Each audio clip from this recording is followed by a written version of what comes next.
வழியை கர்த்தருக்கு கொடுத்து விடு,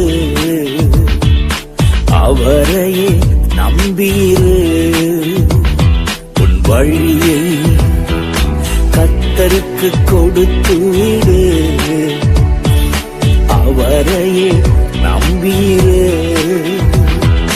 காரியத்தை வாய்க்கச் செய்வார், உன் சார்பில் செயலாற்றுவார். உன் காரியத்தை வாய்க்கச் செய்வார், உன் சார்பில் செயலாற்றுவார்.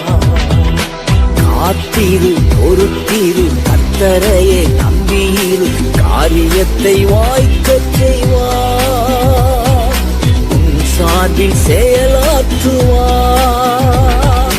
காத்திரு, பொறுத்திரு,